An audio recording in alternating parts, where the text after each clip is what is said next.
Welcome. In this session, I'm going to continue the remaining Mendelian disorders. In the last session, I told you genetic disorders are of two types. They are Mendelian disorders and chromosomal disorders. I'm going to discuss those chromosomal disorders later. Coming to Mendelian disorders, I told you in the last session that the Mendelian disorders follow Mendel principles of inheritance and they will be either dominant or recessive, and that we will not be seeing in case of chromosomal disorders, right?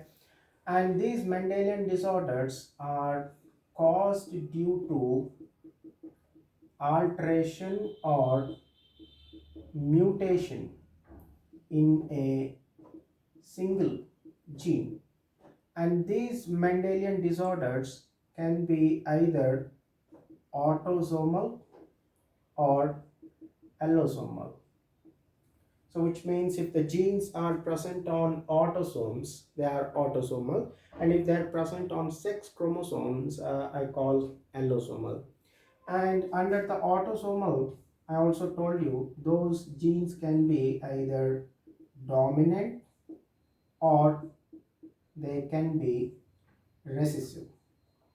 So they are dominant or recessive. And under the recessive, I mentioned some examples like sickle cell anemia, then phenylketonuria, and then thalassemia, and then cystic fibrosis, etc. are some examples which I have mentioned under autosomal recessive Mendelian disorders. And like the autosomal, allosomal will also be either dominant, so it will be either dominant or recessive. And I have given some examples under recessive like hemophilia and color blindness. So hemophilia and color blindness, right? So out of these, already sickle cell anemia and phenylketonuria I discussed in the last session, and now in this session I'll be discussing thalassemia, cystic fibrosis, hemophilia and color blindness. So the question comes, what about this dominant, autosomal dominant and allosomal dominant? That part we will see when I discuss the objective part of this chapter. So let's begin with this thalassemia.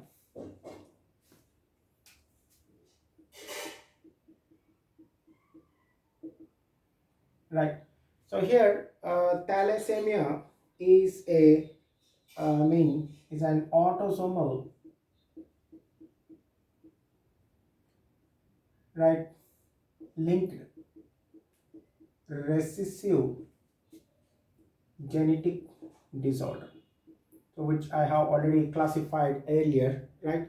And this thalassemia is a quantitative problem, right? So thalassemia is a quantitative problem, and let's see what's this quantitative problem. So here, uh, when I discuss this sickle cell anemia, so here the similarity between sickle cell anemia and thalassemia is both concerned with the hemoglobin molecule.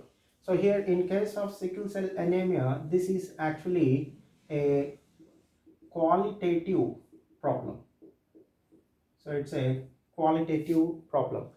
So what is that qualitative problem? So here the synthesized polypeptide chain, that is the globin chain, has one amino acid changed, but there will be normal number of globin chain synthesized. Okay, so in case of sickle cell anemia, right, there is normal number of globin molecules synthesized, right? So there is normal number of globin molecules synthesized, and the synthesized globin molecules are or will not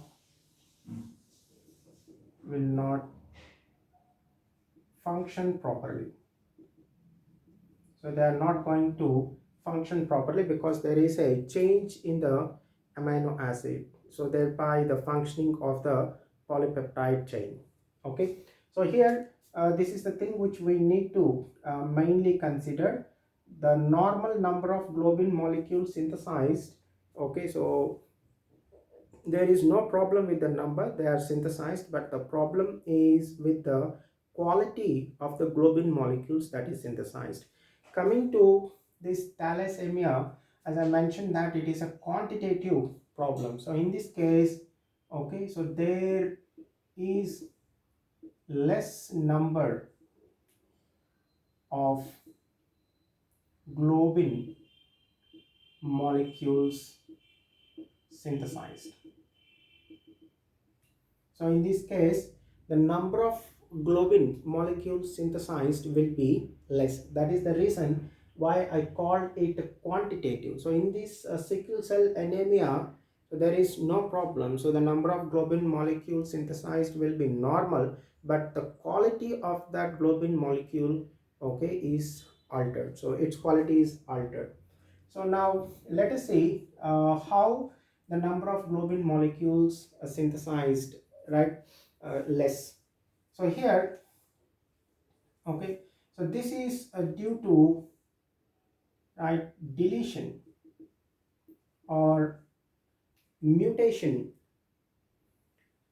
Okay, so mutation, so deletion or mutation in the genes that code for that code for globin molecules, that code for globin molecules. I told you already in hemoglobin molecule, so this globin is a protein part, so it's the protein part, and this protein part, globin, is made up of 2 alpha, okay, globin chain, so 2 alpha globin chains and 2 beta globin chains. Okay, so here in thalassemia, the number of these globin chains synthesized is less. Okay, right, and we know that the globin molecule is made up of 2 alpha, okay, globin chains and 2 beta globin chains. Now depending on which of the chain, either alpha or beta affected, we can classify the thalassemia into 2 types. So one is alpha thalassemia and another one is beta thalassemia, right? So in case of alpha thalassemia, so it is alpha chains affected, means the number of alpha chains synthesized will be less. And in case of beta thalassemia, so it is beta chains affected. So here I'm talking especially the number, not the quality of the globin chain. Okay, so in this case also the number, so the number of beta chains synthesized will be less. Okay, if it is the case, then the condition is called beta thalassemia, and if the number of alpha chains are less, then the condition is called alpha thalassemia. Right, now the genes that synthesize the alpha globin chains, Okay, so let's see, genes that synthesize alpha globin chains are located. Okay, so these genes which will be synthesizing these alpha globin chains, they are located on chromosome number 16, on chromosome number 16. Okay, so and it is controlled by two closely linked genes, and those are HBA1 and HBA2. Okay, so let's see, of course these genes will be total 4 in number. So here they are 4 in number. So how is that 4 in number? So let's see. So this is the chromosome 16, and we know this is the chromosome 16, okay, from the father, and chromosome 16 from the mother, right? So both will form a homologous pair, right? And here we find the gene, okay, HBA1. So here I just mentioned that this is a maternal chromosome. So one is maternal chromosome, the other is the paternal chromosome. So an individual, okay, totally receives, okay, 4 genes, right? So HBA1, and again below that we have one more, that is HBA2. So HBA1 and HBA2 genes here, and in this case also same, HBA1 and HBA2. Okay, so that is hemoglobin alpha 1 and hemoglobin alpha 2, right, are the genes. So you can see total there are, okay, 4 genes that will be controlling the synthesis of this alpha globin chain. Now, so if the mutation that takes place in HBA1 of this, then there will be 3 other genes that will be working normally. Okay, as the number of genes okay, get mutated, the number of globin chains getting synthesized will get decreased. So that is what in the case of alpha thalassemia, right? So here if this alpha, I mean HBA one gene is not working, so it is an affected gene.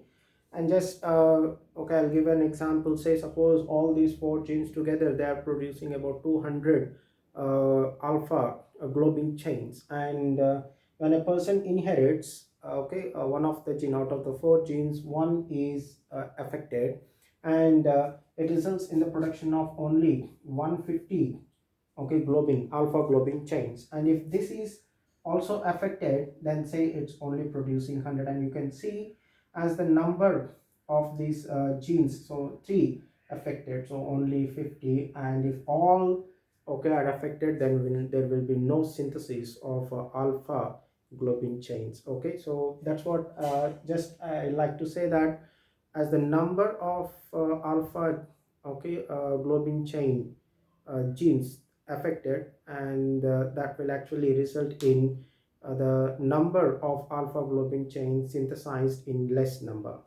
Okay, so that's I'll mention here. So alpha thalassemia, so it is due to, okay, effect in HBA1 and HBA2 genes. Coming to this beta thalassemia, it is because of HBB gene. So HBB genes. So in case of beta globin chains, it is, okay, controlled by 2 genes. So in this case, alpha globin chain, okay, is by total, okay, four genes four genes. Okay, so I already mentioned here, so that is four genes. But coming to the beta,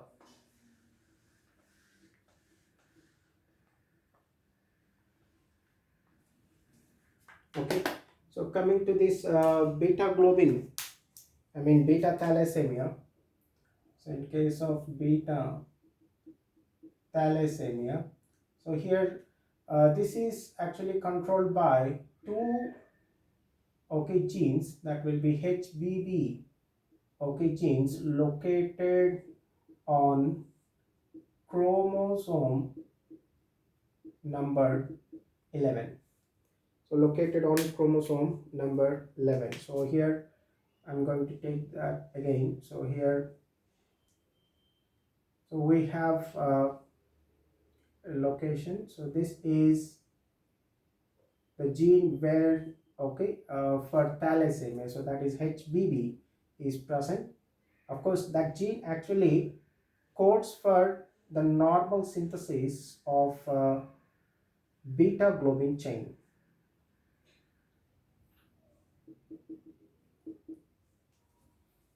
Okay, so of course we know seeing the locations of genes on the chromosome is what we call uh, gene mapping. So it's a map. Okay, so here you can see I'm telling you that a particular gene is present at a particular location on the chromosome and is also called a genetic map. So here I'm showing you a genetic map, that is location of positions, okay, of genes on the chromosomes. So right, so this is paternal chromosome, say suppose paternal chromosome, and this is the maternal chromosome. Okay, right, of course the maternal chromosome 11, paternal chromosome 11. So here I'll mention that. So in this case of so this is alpha thalassemia. So in this case, so this is maternal chromosome 16 and this is paternal chromosome 16. So I told you that in case of beta thalassemia, so it is due to, okay, alteration in any of these two genes. Okay, so if this gene is affected, then the number of beta globin chains will be synthesized less in number.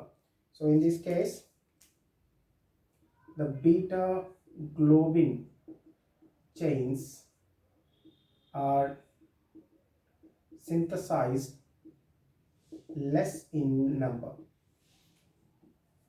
while in this case, right, it will be the alpha chain. So alpha chain, alpha globin chains, their synthesis will be less in number.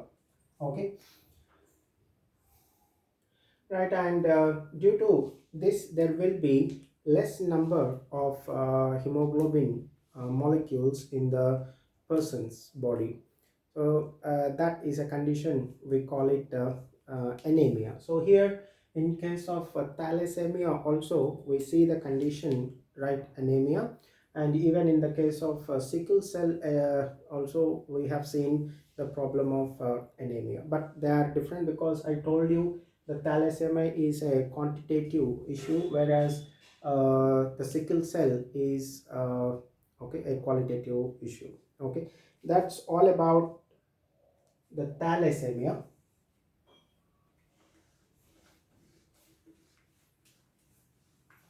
Next we'll see about cystic fibrosis. So I'll be giving you a very brief information on cystic fibrosis. Okay, so here this cystic fibrosis is due to presence of a defective gene. So due to defective gene, okay, located on chromosome number 11. So due to defective gene located on chromosome number 11. And this gene, as I told you, there is a defective gene. It's called CFTR gene. So this CFTR stands for, okay, cystic fibrosis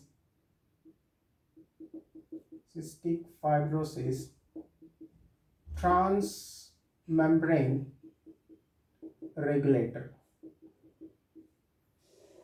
Okay, so it stands for cystic fibrosis transmembrane regulator.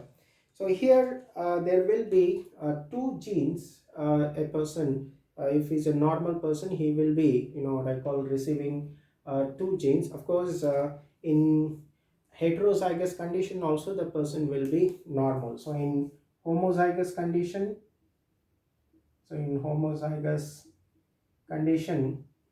the person is normal, especially, I mean, I'm talking about the dominant, because the cystic fibrosis is autosomal recessive. If dominant genes are present, okay, so say the capital C in this case, okay, the capital C indicates the dominant, okay, gene. If the person inherits the both the dominant genes, then, okay, the person will be normal. And in heterozygous condition also, the person will be inheriting one dominant and one, okay, recessive gene. In this case also the person will be normal.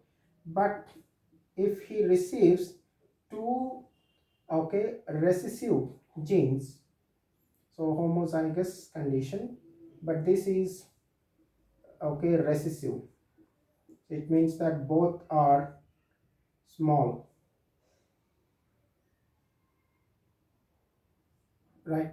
And in this case the person shows cystic fibrosis, okay. And due to presence of these defective genes, actually it results in production of more quantity of mucus.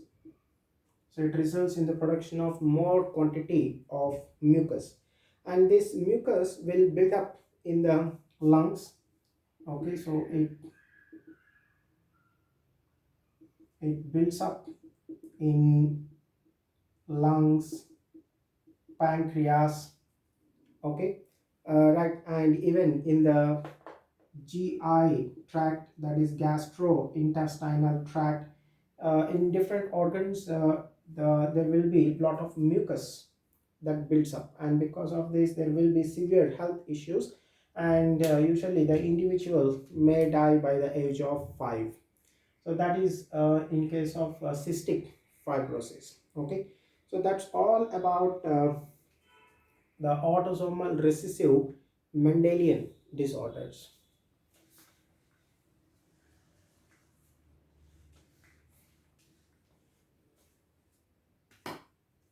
Then coming to, right, allosomal recessive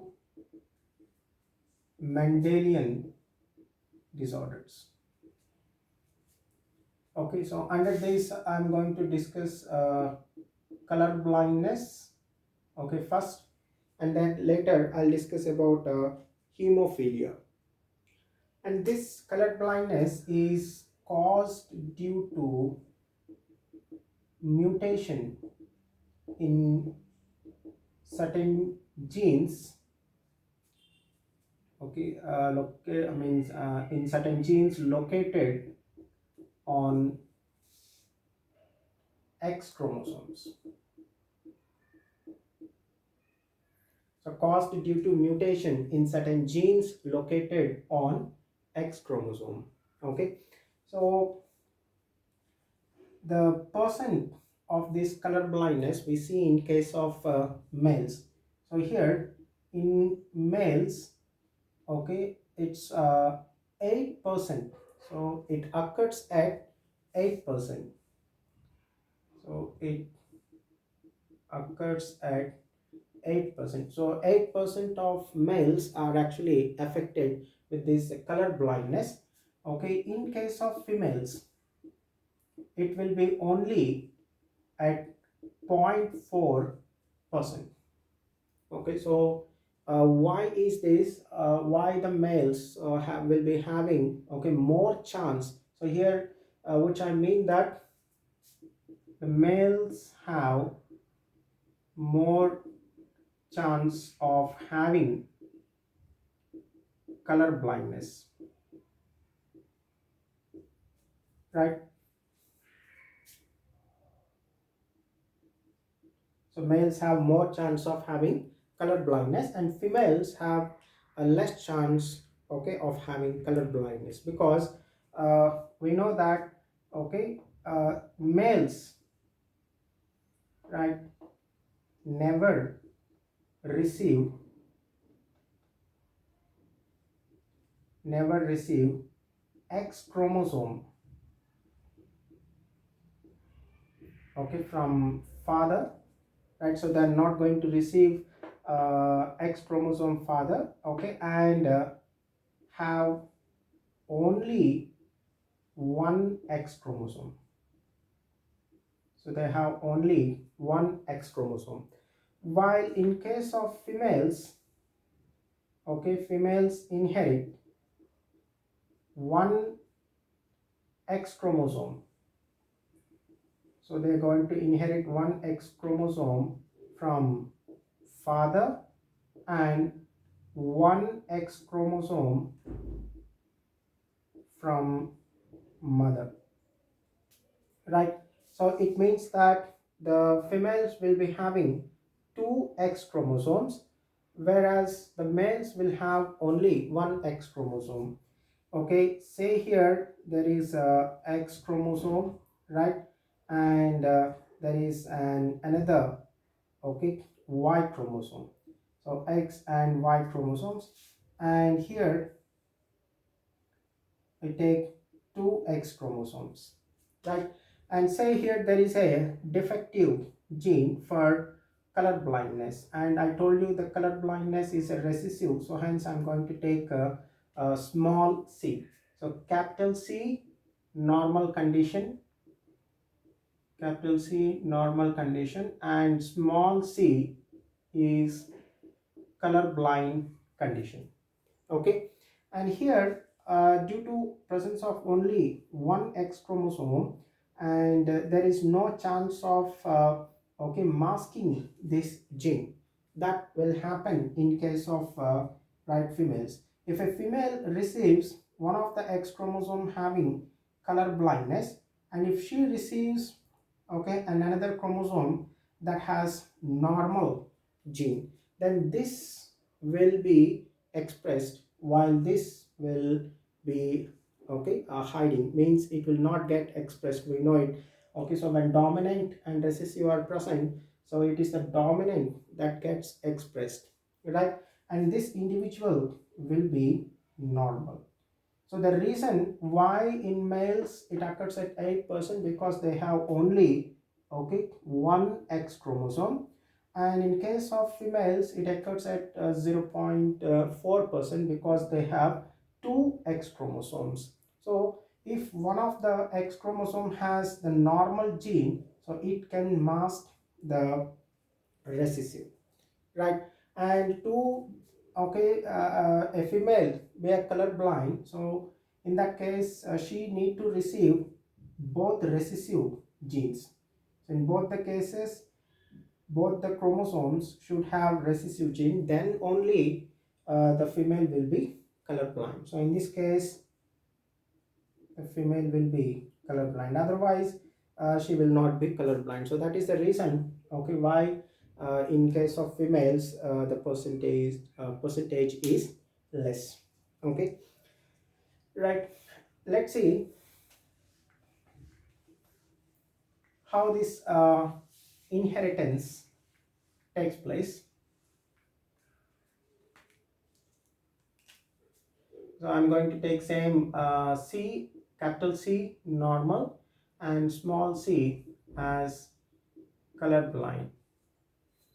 Okay, so here a woman who is heterozygous, she is normal but she is a carrier, okay, for the gene. So I call as a carrier woman, the one who is actually having that gene.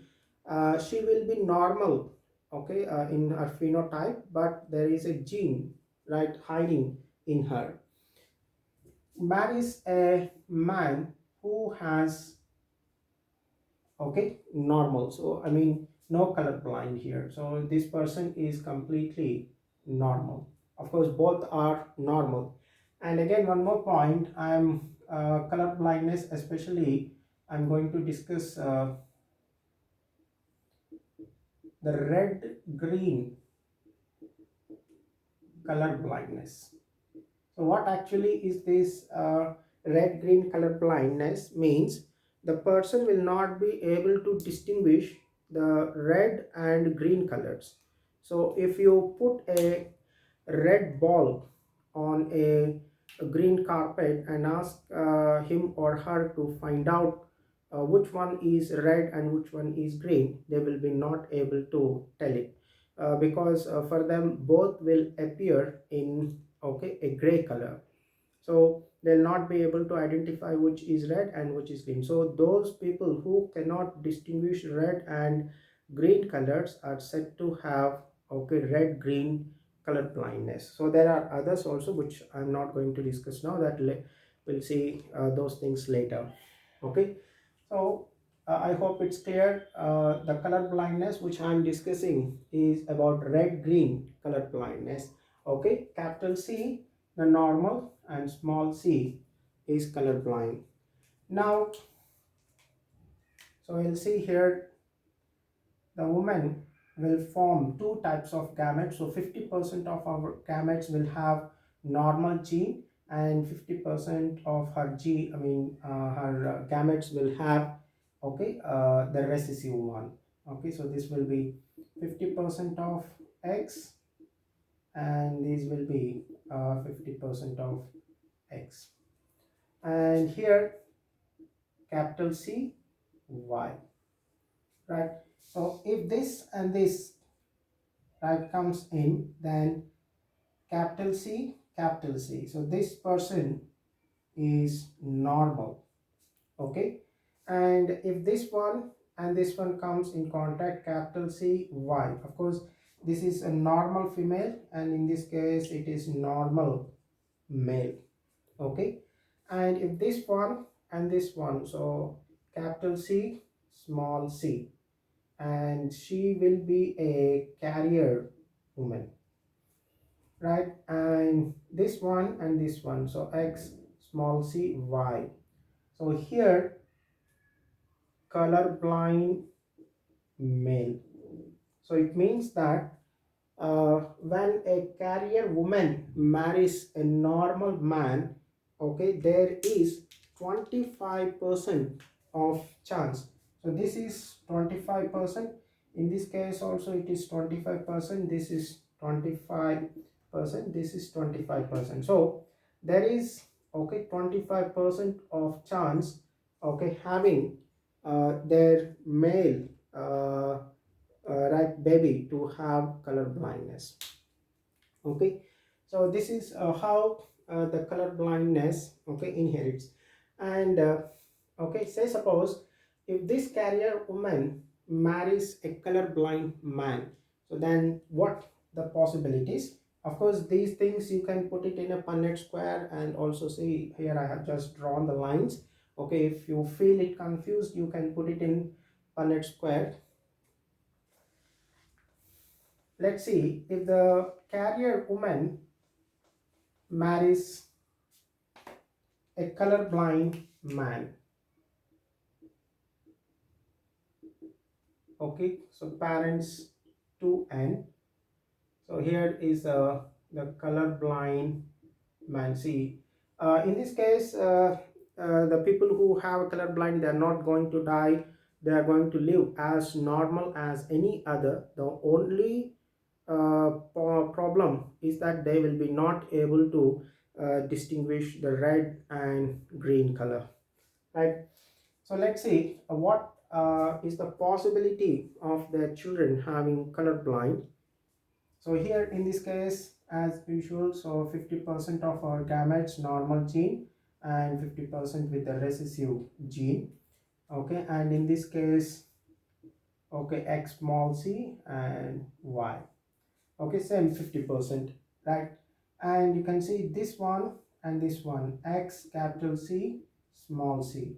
So here is a carrier woman, and this one, X capital C Y. So we have a normal male. Okay, and you can see here X small c small c. So we have is a color blind, okay, female. Okay, so here, okay, here carrier woman or female, okay, and take any. So if a female need to be color blind, then okay, the man, that is in fact here the father should also have that, you know, recessive gene, including with the mother, right? And this and this, so small c y, again color blind male. So here with this we understand 50% of their children, okay, so 50% of offspring will be colorblind, will be colorblind. And let's see, okay, here one more condition, that a woman who is colorblind, okay, marries a normal man. So in that case, whether the female born will have colorblind, right? So you find it out, okay. So the other conditions I'm telling again, you find out this cross I just mentioned. So capital C into, I'm sorry, a colorblind female into capital C Y. So colorblind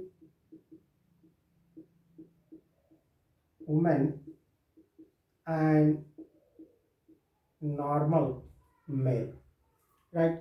So you tell me that what will be the percentage of females having colorblind. So percentage of female offspring having colorblind. Okay, so that's all about the color blindness. Next we'll see about hemophilia.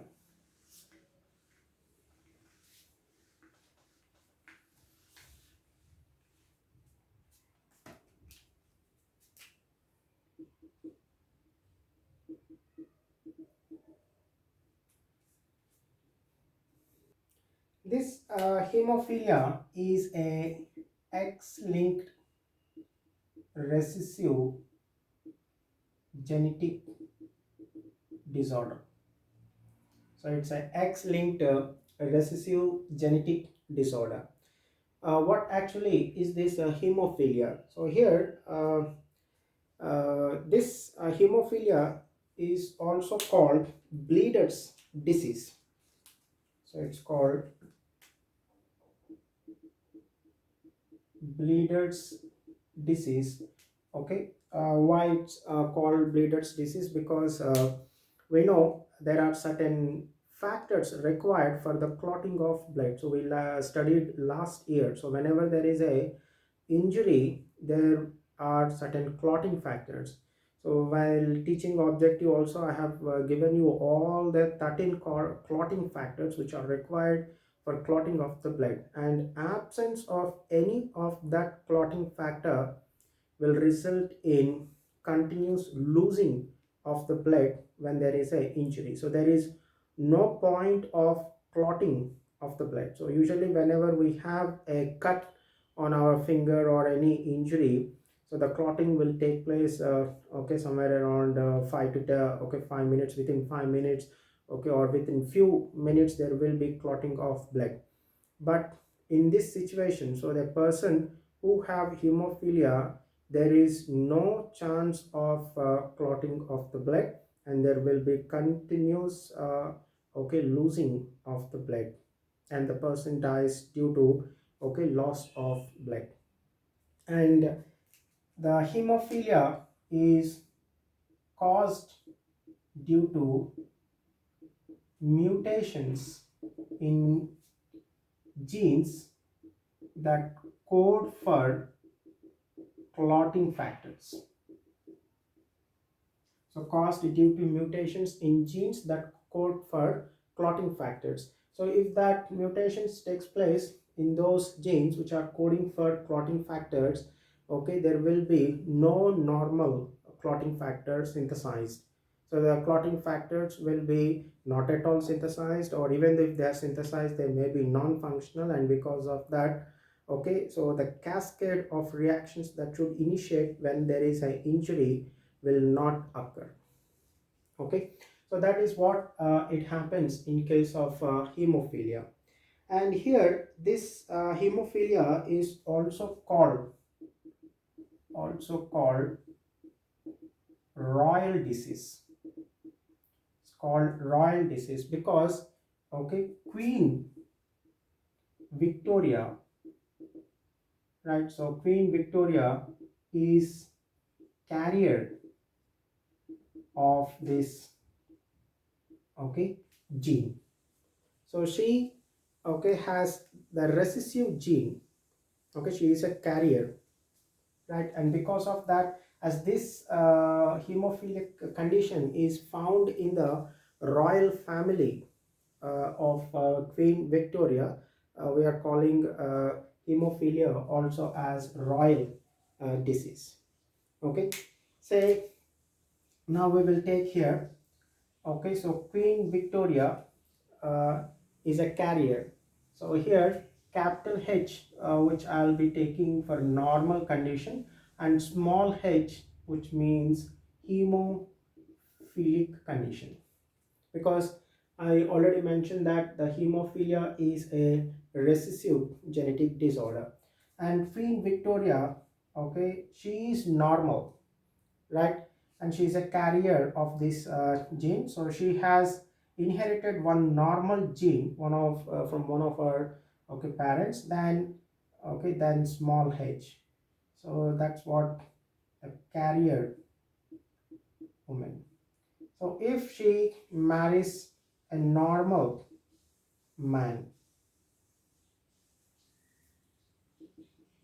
so let's see what will be the percent of their children having hemophilic condition. So in this case, capital H and small h, and here capital H, Y.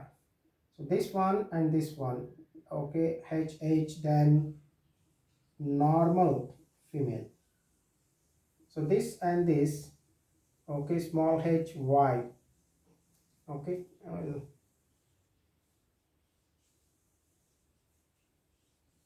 So this one, so this will be X, H and Y. So this will be normal male. So this one and this one, X, H, small h. So again we have a carrier female, and this one and this one, X, small h, Y. So here we have a hemophilic male. So in this case, right, when a carrier woman marries a normal male, there is a, okay, 25% of chance, okay, of their children having hemophilic, right. So you can try out other conditions. So just I'll mention the other conditions. So if a hemophilic woman marries a normal male. So try out this condition. And then another one, okay, a carrier woman marrying a hemophilic type man. So in both these conditions, you find out what is the proportion of their children having hemophilic conditions. Okay. Right, so with this, we finish Mendelian disorders. In the next session, I'll be discussing about chromosomal disorders.